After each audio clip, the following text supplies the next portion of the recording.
صحت عافیت کے بارے میں دعا مانگی جاتی ہے، اللہ تعالیٰ سے سوال کیا جاتا ہے، تو یہ دعا کیسے قبول ہوگی؟ اس کے حوالے سے میں ایک نسخہ عرض کرتا ہوں۔ بہت عرصہ پہلے میں نے ایک کتاب میں پڑھا تھا کہ ایک آدمی تھا، اس کی دعائیں بڑی کثرت سے قبول ہوتی تھی۔ ٹھیک، جو دعا کرتا قبول ہو جاتی، جو دعا کرتا قبول ہو جاتی۔ تو اس سے کسی نے پوچھا کہ یار تم کو اتنے نیک آدمی بھی نہیں لگتے کہ تم کوئی ولی ہو، کوئی بڑی پہنچی ہوئی ہستی ہو، ایسا بھی نہیں ہے، لیکن پھر بھی تمہاری دعائیں اتنی کثرت سے قبول ہوتی ہیں، وجہ کیا ہے؟ اس نے کہا کہ اس کی وجہ یہ ہے کہ میں جب اپنے گھر سے نکلتا ہوں تو مجھے جو بندہ نظر آتا ہے میں اس کے لیے دعا کرتا ہوں۔ سبحان اللہ، ٹھیک ہے۔ روڈ پہ چلتے ہوئے، گاڑی چلاتے ہوئے، بائک پہ، پیدل، خریداری کرتے، مجھے جو بندہ نظر آتا ہے میں اس کے لیے دعا کرتا ہوں، یا اللہ اس کا بھلا کر، یا اللہ اس کی خیر کر، یا اللہ اس کو عافیت دے، یا اللہ اس کے ساتھ اچھا معاملہ فرما۔ تو میں چونکہ کثرت کے ساتھ دوسروں کے لیے دعا کرتا ہوں، اس لیے اللہ تعالیٰ میری دعائیں قبول فرماتا ہے۔ بہت خوب مفتی صاحب، ماشاء تو اللہ۔ یہ ایک بڑا پیارا نسخہ ہے دعا کی قبولیت کا کہ دعا کی کثرت کی جائے اور دوسروں کے لیے دعا کی کثرت کی جائے۔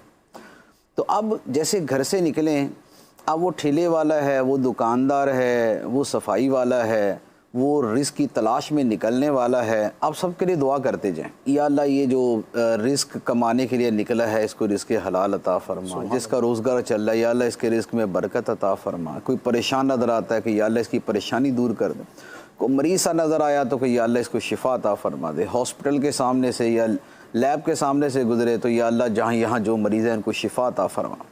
تو کثرت کے ساتھ جب دعا کرنا دوسروں کے لیے معمول بنا لیں تو اس کا نتیجہ یہ نکلتا ہے کہ بندے کی دعائیں قبول ہونا شروع ہو جاتی ہیں۔ اچھا، پھر اس کے بارے میں اس کے چند ایک اور فضائل ہیں اور اس کے اور فوائد ہیں، میں عرض کرتا ہوں۔ ایک حدیث مبارک ہے، مسلم شریف کی حدیث ہے، نبی پاک صلی اللہ تعالیٰ علیہ وآلہ وسلم نے فرمایا کہ آدمی کی اپنے غیر موجود بھائی کے لیے دعا اللہ کی بارگاہ میں قبول ہوتی ہے۔ سبحان اللہ۔ کسی کے لیے دعا کریں جو وہاں موجود نہیں ہے تو یہ دعا اللہ کی بارگاہ میں قبول ہوتی۔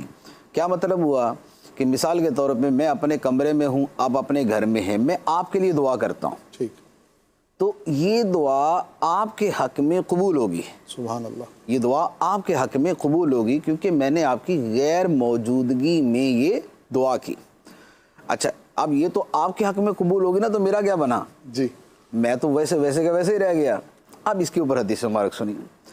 نبی پاک صلی اللہ تعالیٰ علیہ وآلہ وسلم نے فرمایا کہ جب کوئی بندہ اپنے بھائی کے لیے اس کی غیر موجودگی میں دعا کرتا ہے تو ایک فرشتہ اس دعا کرنے والے کے سر کے قریب کھڑا ہوتا ہے، سبحان اللہ، سبحان اللہ۔ وہ اس کی دعا پہ آمین کہتا ہے، اللہ، ٹھیک، وہ اس کی دعا پہ آمین کہتا ہے اور ساتھ میں یہ کہتا ہے کہ تیرے لیے بھی ایسی ہی خوشخبری ہو۔ سبحان اللہ، سبحان اللہ، کیا خوب۔ گویا ہوا یہ کہ میں نے آپ کے لیے دعا کی تو فرشتے نے میرے لیے دعا کی، سبحان اللہ، سبحان اللہ، آپ کے حق میں میری دعا قبول، میرے حق میں فرشتے کی دعا قبول۔ بہت خوب۔ ٹھیک ہے۔ اچھا، پھر ایک اور حدیث مبارک ہے اسی کے اوپر، نبی پاک صلی اللہ تعالیٰ علیہ وآلہ وسلم نے فرمایا کہ جب بندہ یوں دعا کرتا ہے نا اپنے بھائی کے لیے تو اللہ تعالیٰ اس بندے سے فرماتا ہے کہ شروع میں تم سے کروں گا، اللہ، اللہ، تم نے دعا اس کے لیے کی ہے لیکن شروع میں تم سے کروں گا، سبحان اللہ، جو سبحان تم نے اس کے لیے مانگا پہلے تجھے عطا کروں گا پھر اس کو عطا کروں گا۔ اللہ، اللہ، اللہ۔ تو اب آپ دیکھیں کہ یہ کس قدر خوبصورت اور زبردست قبولیت کا عمل ہے سبحان کہ ہم اپنی دعاؤں میں دوسروں کو شریک کر لیں اور دوسروں کے لیے دعا کرنا شروع کر دیں، سبحان اللہ۔ تو جو چیز آپ کو چاہیے نا آپ دوسرے کے لیے مانگنا شروع کر دیں، فرشتہ کہے گا یا اللہ اس کو پہلے دے، سبحان اللہ، اور اللہ تعالیٰ فرمائے گا کہ آپ بندے شروع تجھ سے کروں گا۔ سبحان اللہ۔ تو یہ ایک دعا کا بڑا خوبصورت طریقہ ہے، اس کو اختیار کرنا چاہیے۔ اچھا، اس کی فضیلت ایک اور میں فضیلت عرض کرتا ہوں، حدیث مبارک ہے، فرمایا کہ جو بندہ مومنوں کے لیے مغفرت کی دعا کرتا ہے ٹھیک، اللہ تعالیٰ ہر مومن کے بدلے میں اس کو ایک نیکی عطا فرماتا ہے۔ سبحان اللہ، سبحان اللہ۔ اب اس پر باقاعدہ علماء نے تحریر فرمایا کہ جو بندہ یہ دعا مانگے اللہم اغفر لی ولکل مؤمن و مؤمنہ، اے اللہ مجھے بھی بخش دے اور ہر مومن مرد و عورت کو بخش دے، ٹھیک، تو ہر ایک کے بدلے میں ایک نیکی ملے گی۔ ٹھیک، دنیا میں اس وقت جو مسلمان ہیں ان کی تعداد 1.5 ارب ہے. سبحان اللہ. اور ہر مومن تو یہ نہیں ہے، کیونکہ جو فوت ہو چکے وہ بھی تھے اور جو آئیں گے وہ بھی ہے. کیا بات ہے. تو یہ ایک دعا کہ اے اللہ مجھے بخش دے اور ہر مومن مسلمان مرد عورت کو بخش دے، اس ایک دعا سے اللہ تعالیٰ ہر ایک کی تعداد کے برابر نیکیاں عطا فرمائے گا.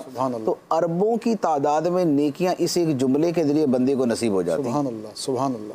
تو یہ دعا، اب یہ دوسروں کے لیے دعا بھی ہے، اپنے لیے دعا بھی ہے، نیکیوں کے حصول کا ذریعہ بھی ہے.